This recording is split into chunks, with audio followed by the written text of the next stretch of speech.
Hello students, class 12th accountancy chapter number 9 issue of debentures ऋण पत्रों का निर्गमन।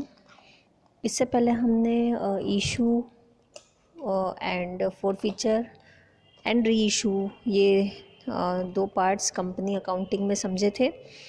इन this chapter we have to study about debentures, its meaning, types, and so on, and even obviously accounting.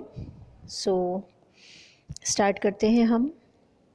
First of all we must get meaning of debentures यानी ऋण पत्र का अर्थ समझना बहुत ज़रूरी है हमारे लिए।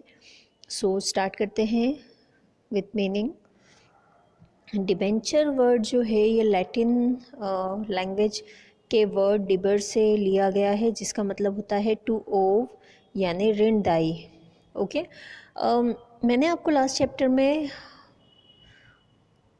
कंपनी के कैपिटल से रिलेटेड कैपिटल स्ट्रक्चर एक्सप्लेन किया था, एंड इन दैट चैप्टर आप अगर चाहें तो यूट्यूब पे मेरे चैनल पे देख सकते हैं। ठीक है, वो वाला टॉपिक पर्टिकुलर जिसमें कि मैंने कंपनी की थ्योरी एक्सप्लेन की थी और उसमें मैंने आपको कैपिटल स्ट्रक्चर एक्सप्लेन किया था। In that capital structure first जो पॉइंट था, that point was authorised capital. So एक कंपनी अपने रजिस्टर्ड कैपिटल या अथोराइज्ड कैपिटल या the capital which is stated in memorandum of association, उस अमाउंट से अधिक या ज़्यादा अमाउंट के शेयर्स को मार्केट में इशू नहीं कर सकती है। ओके, तो इट डजंट मीन कि कंपनी कहीं से भी फिर अमाउंट कलेक्ट कर ही नहीं सकती है। ठीक है, बट होता क्या है कि कंपनी की जो अथोराइज्ड कैपिटल है उतने ही वैल्यू के शेयर्स वो मार्केट में इशू कर सकती है, बट अगर उससे भी ज़्यादा अमाउंट की रिक्वायरमेंट कभी कंपनी को होती है तो इन दैट कंडीशन, या लॉन्ग टर्म लोन्स की अगर रिक्वायरमेंट होती है तो इन दैट कंडीशन कंपनी जो है वो डिबेंचर्स इशू करके एंड पब्लिक से मनी कलेक्ट करती है। So we can say that debenture is a contract between ऋण प्रोवाइडर एंड कंपनी। ठीक है, ये एक ऐसा अनुबंध होता है, कॉन्ट्रैक्ट होता है ऋणदाता एंड कंपनी के बीच में, जिसमें कि कंपनी जो है वो ऋणदाता से यानी पर्सन से, डिबेंचर होल्डर से कितना अमाउंट ले रही है एज लोन, और उस पर वो कितना इंटरेस्ट पे करेगी, इस चीज़ का वो डिक्लेरेशन करती है, या यूँ बोल सकते हैं हम कि प्रॉमिस करती है। ओके, यानी ये एक ऐसा कॉन्ट्रैक्ट होता है जिसमें लोन से रिलेटेड सारी टर्म्स एंड कंडीशंस डिफाइंड होती है। ओके, अगर हम इसकी एक प्रॉपर डेफिनेशन की बात करें तो we can say that according to Indian Companies Act 2013 section 230, okay, इसके अकॉर्डिंग कंपनी का ऋण पत्र, स्कंध, बॉन्ड तथा कंपनी की अन्य प्रतिभूतियां सम्मिलित है, चाहे वह कंपनी की संपत्ति पर प्रभार रखती हो या नहीं। Debentures includes debenture, stock, bonds, and any other instrument of a company evidencing a debt, whether constituting a charge on the assets of the company or not. ठीक है, तो इंडियन कंपनीज एक्ट के अकॉर्डिंग ये definition provided है हमें। Okay, अब ये जो कॉन्ट्रैक्ट होता है डिबेंचर, ये कंपनी, इसके ऊपर कंपनी की सील होती है, यानी कंपनी की सील सार्वमुद्रा लगाकर इसे इशू किया जाता है, तो ये एक अधिकृत पत्र बन जाता है, अथोराइज्ड लेटर या कॉन्ट्रैक्ट हो जाता है between debenture holder and company, जिसमें लोन रिसीव करने का एक्सेप्टेंस होता है, एंड सारी कंडीशंस, जिन कंडीशंस के अकॉर्डिंग लोन लिया है वह सारी कंडीशंस इसमें मेंशन्ड होती हैं। ओके, दैट मीन्स क्या क्या कंडीशन, फर्स्ट थिंग तो कब डिबेंचर्स को इशू किया, देन उस पर इंटरेस्ट किस रेट से प्रोवाइडेड है, देन इंटरेस्ट यानी जो लोन लिया है वो रिडम्पशन उसका कब होगा यानी वापस कब दिया जाएगा, एंड सिक्योरिटी क्या है यानी किस प्रॉपर्टी को सिक्योरिटी पे रखकर एंड लोन लिया है, ये सारी कंडीशंस इसमें नोटेड होती है। ओके, तो जनरली ये जो डिबेंचर्स हैं ये सिक्योर्ड होते हैं यानी सिक्योर्ड क्रेडिटर्स रहते हैं डिबेंचर होल्डर्स, क्योंकि ये कंपनी की किसी न किसी प्रॉपर्टी पर चार्ज करते हैं, चार्ज क्रिएट करते हैं। ओके, तो ये सब है meaning of debenture. Now next is topic is debenture यानी ऋण पत्र की विशेषताएं या कैरेक्टरिस्टिक्स और फीचर ऑफ डिबेंचर्स। ओके, तो डिबेंचर्स के फीचर्स की अगर हम बात करें तो फर्स्ट पॉइंट, ऋण का प्रमाण, that means proof of loan. Debenture company से कंपनी ने जो लोन लिया है पब्लिक से उसका एक सर्टिफिकेट होता है। सेकंड पॉइंट, निश्चित ब्याज दर, debentures fix rate of interest. Debentures को जब इशू किया जाता है तो एक फिक्स्ड रेट ऑफ इंटरेस्ट पर इसे इशू किया जाता है, ठीक है, एंड ये इंटरेस्ट जो है weather company is earning profit और सफरिंग फ्रॉम लॉस, कोई भी कंडीशन हो ये इंटरेस्ट जो है वो पे किया जाता ही है कंपल्सरीली। थर्ड पॉइंट है वापसी का अनुबंध। डिबेंचर्स का जो सर्टिफिकेट होता है या कॉन्ट्रैक्ट होता है उसमें ये चीज़ एकदम क्लियरिफाइड होती है कि जो मेन अमाउंट है उसे रिटर्न कब किया जाएगा यानी redemption of debenture is also decided and written down in the contract. Then next point है संपत्तियों पर प्रभार, चार्ज ऑन एसेट्स। डिबेंचर्स जो है जनरली कंपनी की प्रॉपर्टी पर एक चल प्रभार होता है, रखता है यानी फ्लोटिंग चार्ज रखता है, यानी डिबेंचर्स जो है वो सिक्योर्ड होते हैं जनरली, बिकॉज क्या है अगर कंपनी अनेबल रहती है पे करने में तो उस प्रॉपर्टी को रियलाइज़ करके एंड देन डिबेंचर होल्डर्स को उनका अमाउंट जो है वो रीपे किया जाता है। नेक्स्ट पॉइंट इज़ दीर्घकालीन ऋण, लॉन्ग टर्म लोन। डिबेंचर्स को इशू करके जो लोन कंपनी कलेक्ट करती है that is of long term नेचर्ड loan, ठीक है, दीर्घकालीन या लॉन्ग टर्म लोन होता है ये। देन नेक्स्ट पॉइंट है इसके बाद सार्वमुद्रा अंकित होना। प्रत्येक जो ऋण पत्र है यानी हर एक डिबेंचर पे कंपनी की कॉमन सील यानी सार्वमुद्रा होना कंपलसरी है, because as I hope you remember that सार्वमुद्रा या कॉमन सील जो है उसे कंपनी की साइन माना जाता है, and without that common seal कोई भी डॉक्यूमेंट जो है वो ऑथेंटिक नहीं होता है।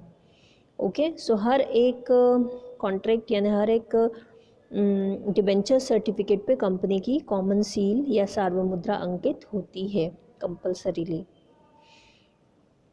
After that next point is विवरण यानी डिस्क्रिप्शन या इंफॉर्मेशन, ठीक है, तो डिबेंचर पर सारी इंफॉर्मेशन होती है रिगार्डिंग डिबेंचर, जैसे डेट, किस डेट पे इशू किया है, ड्यूरेशन क्या है, इंटरेस्ट की रेट क्या है या रिडम्पशन किस टाइम पे होगा, टाइप ऑफ रिडम्पशन, ये सारी चीज़ें इस पे नोटेड होती है। ओके, तो ये तो थे characteristics of features of debentures. Next is ऋण पत्र निर्गमन के उद्देश्य, objects of issue of debentures. किसी भी कंपनी के लिए जब फाइनेंशियल मैनेजमेंट की बात आती है तो शेयर्स के बाद सबसे इम्पॉर्टेंट जो प्लेस है वो होती है डिबेंचर्स की। कोई भी कंपनी अपने बिजनेस को एक्सपांड करने के लिए जब फाइनेंशियल प्लानिंग करता है तो ऐसे में डिबेंचर्स के थ्रू जो fixed and long term financial facility मिलती है उसी को वो ज़्यादा प्रेफर करता है। अगर आप किसी अदर फाइनेंशियल इंस्टीट्यूशन, देखिए फर्स्ट थिंग तो ये कि कोई भी कंपनी अपनी अथोराइज कैपिटल से ज़्यादा के वैल्यू के शेयर्स इशू नहीं कर सकता मार्केट में, तो डेफिनेटली वो पॉसिबल नहीं है कि शेयर्स इशू करते जाओ और अपने फंड्स को रेज करते जाओ, और भी दूसरे भी रीजंस है for that. Share holders, number of share holders का बढ़ना वो भी थोड़ा प्रॉब्लमेटिक हो जाता है, और बहुत सारी चीज़ें हैं जो हम आगे भी डिस्कस करेंगे। बट डिबेंचर्स जो हैं ये काफ़ी सिक्योर्ड एंड कंपनी पर बेस्ड लोन होता है। अगर आप किसी अदर फाइनेंशियल इंस्टीट्यूशन से लोन लेते हो तो वो आपके लिए थोड़ा प्रॉब्लमेटिक हो जाता है, बिकॉज आपने आउटसाइडर से लोन लिया है तो वो एक प्रेशर रहता है। वहीं अगर आप पब्लिक से डिबेंचर्स के थ्रू लोन कलेक्ट करते हो तो काफ़ी कन्वीनियंट होता है वो कंपनी के लिए। ओके, तो कंपनीज जो हैं जनरली लॉन्ग टर्म फंड्स को रेज़ करने के लिए डिबेंचर्स को इशू करना ज़्यादा प्रेफर करती हैं। कंपनी डिबेंचर्स को अपनी प्रिलिमिनरी जो रिक्वायरमेंट्स हैं एंड इवन फ्यूचर के जो प्लानिंग्स हैं for expansion, for development, for modernisation, generally इन सब पर्पस से कंपनी डिबेंचर्स को इशू करती है। ठीक है, इसके थ्रू जो इन्वेस्टर्स हैं उन्हें कैपिटल के फॉर्म में मनी देने की प्लेस पर डिबेंचर्स के थ्रू मनी देने के लिए इनवाइट किया जाता है और मोटिवेट किया जाता है। डिबेंचर्स को इशू करने से कंपनी को एक पर्टिकुलर पीरियड में के लिए मतलब जो है फाइनेंशियल हेल्प मिल जाती है, क्योंकि डिबेंचर्स जो हैं इनका रिडम्पशन कब किया जाएगा ये इन्हें इशू करते टाइम ही डिसाइड कर दिया जाता है, तो उस पर्टिकुलर ड्यूरेशन तक के लिए वो अमाउंट जो है वो रिसीव होता है कंपनी को। ठीक है, तो कंपनी के लिए ये ड्यूरेशन का फिक्स होना काफ़ी कन्वीनियंट होता है। If we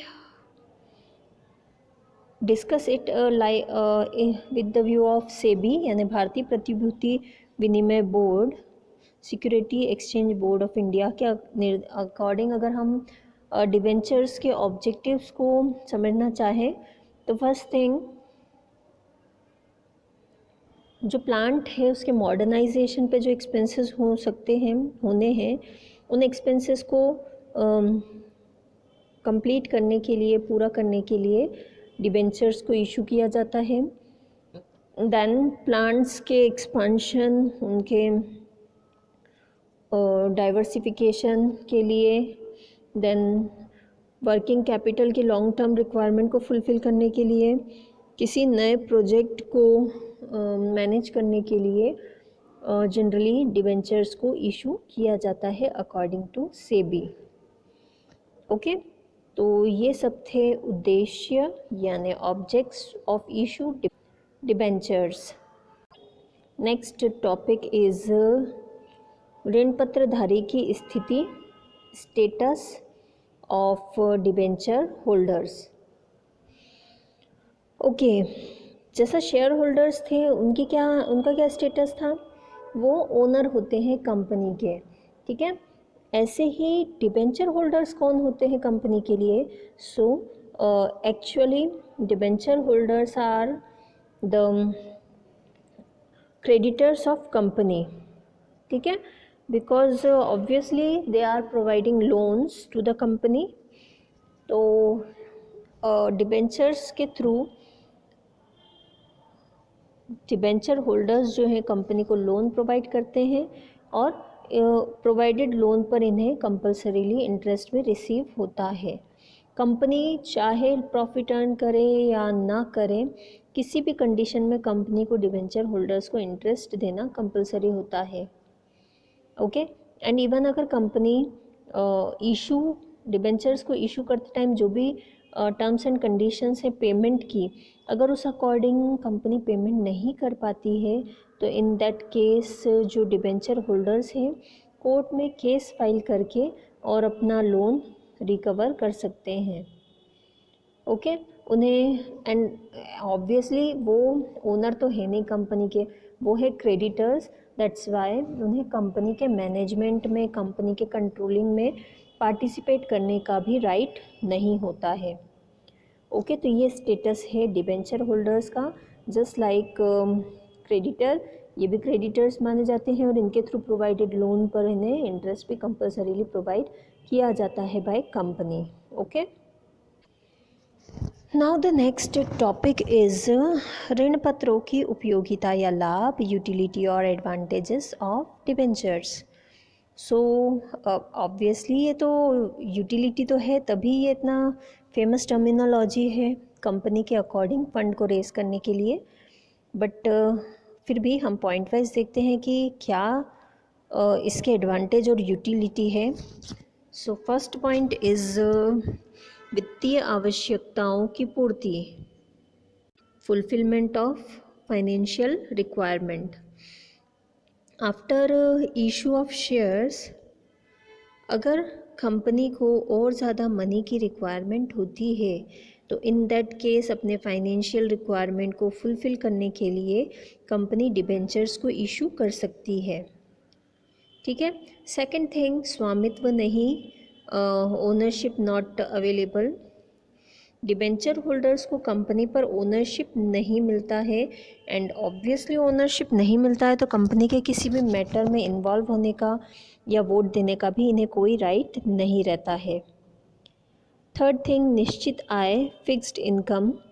डिबेंचर्स पर एक फिक्स्ड रेट ऑफ इंटरेस्ट होने से कंपनी को भी ये पता होता है कि उन्हें कितना इंटरेस्ट पे करना है और डिबेंचर होल्डर को भी ये नॉलेज रहता है कि उन्हें एक फ़िक्स रेट से इंटरेस्ट मिलेगा, यानी उनके जो एक इनकम है वो फिक्स हो जाती है इंटरेस्ट के फॉर्म में। द नेक्स्ट थिंग, अंशधारियों को लाभ, benefits to shareholders. Debentures पे कम रेट से इंटरेस्ट पे करना पड़ता है, यानी कम रेट से इंटरेस्ट कम रेट वाले इंटरेस्ट से जो लोन है वो अवेलेबल हो जाता है। तो डेफिनेटली इंटरेस्ट कम पे करना पड़ रहा है, यानी कम इंटरेस्ट पे करने के बाद सफिशिएंट अमाउंट में प्रॉफिट रिमेनिंग बच जाता है, जो कि ऑब्वियसली किसको मिलेगा, शेयर होल्डर्स को। सो डिबेंचर जो शेयर होल्डर्स हैं उन्हें सफिशिएंट डिविडेंड प्रोवाइड हो जाता है कंपनी के थ्रू। नेक्स्ट पॉइंट इज़ ऋण वापसी की सुविधा, facility of repayment of loan. Company के पास, जब कंपनी डिबेंचर्स को इशू करती है at that time he company ये फिक्स कर लेती है कि कितना अमाउंट जो है वो मतलब ये जो अमाउंट है डिबेंचर का वो कब तक पे करना है। ड्यूरेशन भी फिक्स होती है, यानी कॉन्ट्रैक्ट में ही ये चीज़ नोटेड होती है कि डिबेंचर्स का रिडम्पशन कब होगा। तो ऑब्वियसली कंपनी के पास एक सफिशिएंट टाइम होता है, टाइम का नॉलेज होता है, तो कंपनी मनी को एक्यूमुलेट करने की कोशिश करती है और टाइमली ऋण का भुगतान यानी डिबेंचर्स का रिडम्पशन कर देती है। नेक्स्ट पॉइंट इज ऋण पत्रधारियों को सुरक्षा, security to debenture holders. Debentures जो है ये कंपनी की प्रॉपर्टी पर चार्ज के रूप में होते हैं, तो कंपनी को अगर लॉस हो गया हो या फिर कंपनी का वाइंड अप हो रहा हो तो ऐसी कंडीशन में भी इनके थ्रू जो भी लोन प्रोवाइड किया है कंपनी को वो सिक्योर्ड रहता है, बिकॉज जिस भी प्रॉपर्टी पर प्रभार है ऋण पत्र यानी डिबेंचर्स जिन प्रॉपर्टी पर चार्ज के रूप में है वो प्रॉपर्टी डिबेंचर्स के रीपेमेंट के लिए ही यूज़ में आती है। ओके, तो ये थे सारे एडवांटेजेस ऑफ डिबेंचर्स। नेक्स्ट जो टॉपिक है हमारा वो इम्पॉर्टेंट टॉपिक है इस चैप्टर का एक, अंश और ऋण पत्र में अंतर, difference between shares and debentures. So shares and debentures में क्या डिफरेंस है? बहुत ही नॉर्मल से डिफरेंसेस हैं। अगर हम पॉइंट्स को छोड़ के अगर जनरल डिस्कशन भी करें तो shares are the small part of capital of company and debentures क्या है? ये लोन है, लोन का एक टोटल अमाउंट जो स्मॉल यूनिट्स में कन्वर्टेड होता है। ओके, एंड जो शेयर्स हैं, शेयर्स को परचेस करने वाला पर्सन शेयर होल्डर कहलाता है, जो कि रियल ओनर होता है कंपनी का। एंड डिबेंचर्स परचेस करने वाले जो पर्सन हैं, इन्वेस्टर्स हैं, उन्हें डिबेंचर होल्डर्स बोला जाता है। एंड ये कंपनी के क्रेडिटर्स होते हैं। एंड और भी बहुत सारी चीज़ें हैं, बट हम पॉइंट वाइज डिस्कस करते हैं इसे। फर्स्ट पॉइंट इज मीनिंग और अर्थ। कंपनी की अथोराइज कैपिटल का जो स्मॉल यूनिट्स होती है, each and every small unit is known as अंश यानी शेयर, यानी कंपनी की अधिकृत पूंजी जिन छोटी छोटी इकाइयों में बटी होती है उसे हम अंश कहते हैं। एंड कंपनी ऋण के प्रतिफल में जो प्रमाण पत्र निर्गमित करती है उसे ऋण पत्र कहते हैं। The certificate issued in consideration of taking loan, that certificate is known as ऋण पत्र यानी debenture. Okay, then second point है इसके बाद लाभांश या ब्याज यानी डिविडेंड और इंटरेस्ट। शेयर्स पर डिविडेंड प्रोवाइड किया जाता है एंड डिबेंचर्स पर इंटरेस्ट प्रोवाइड किया जाता है। थर्ड, भुगतान यानी पेमेंट। शेयर्स का जो पेमेंट है वो कंपनी के लाइफ टाइम में नहीं किया जाता है, ठीक है, जबकि डिबेंचर्स जो हैं उनका रीपेमेंट एक पर्टिकुलर पीरियड के बाद कर दिया जाता है। देन फोर्थ पॉइंट, प्रकार यानी टाइप्स। शेयर्स टू टाइप्स के होते हैं, जनरल और इक्विटी शेयर्स यानी कि साधारण अंश, और दूसरा प्रेफरेंशियल शेयर्स या पूर्वाधिकार अंश। And if we talk about ऋण पत्र यानी डिबेंचर्स हैव मेनी टाइप्स, यानी डिबेंचर्स के काफ़ी सारे प्रकार होते हैं। नेक्स्ट है समापन के समय भुगतान, payment at the time of wind up. Company का अगर वाइंड अप होता है तो उस कंडीशन में शेयर्स का जो रीपेमेंट है वो डिबेंचर्स के रीपेमेंट के बाद में होता है, जबकि डिबेंचर्स के अकॉर्डिंग अगर हम बात करें तो डिबेंचर्स का जो पेमेंट है वो शेयर्स के पेमेंट से पहले होता है। बात तो एक ही है, बस दो डिफरेंट वेज से उसे बोला है यहाँ पर। नेक्स्ट थिंग, प्रतिबंध, रिस्ट्रिक्शन। शेयर्स को डिस्काउंट पर इशू करना कंपनीज एक्ट के अकॉर्डिंग प्रोहिबिटेड है, प्रतिबंधित है, ठीक है। हाँ, कुछ कंडीशन ज़रूर दी गई है जिन कंडीशन के अकॉर्डिंग शेयर्स को डिस्काउंट पर इशू किया जा सकता है, अदरवाइज़ प्रोहिबिशन है। जबकि डिबेंचर्स को इशू करने से रिलेटेड कोई भी प्रोहिबिशन नहीं है, कोई भी रिस्ट्रिक्शन नहीं है। देन कर की बचत, रिलैक्सेशन इन टैक्स। तो शेयर होल्डर्स को डिविडेंड का पेमेंट करते टाइम कंपनी का जो टैक्स है वो कम नहीं होता है, ठीक है, जबकि डिबेंचर होल्डर्स को इंटरेस्ट का पेमेंट करते टाइम कंपनी को टैक्स का अमाउंट कम पे करना पड़ता है, बिकॉज ये जो इंटरेस्ट है ये तो कंपनी के लिए एक्सपेंसेस है, एंड एक्सपेंसेस है तो डेफिनेटली प्रॉफिट रिड्यूस होगा और कंपनी को कम अमाउंट ऑफ टैक्स पे करना पड़ेगा। ओके, तो ये तो थे difference between shares and debentures. Hope so आपको इस चैप्टर की थ्योरी का ये पार्ट समझ में आया होगा। बाकी थ्योरी हम नेक्स्ट वीडियो में समझेंगे। Okay, thank you.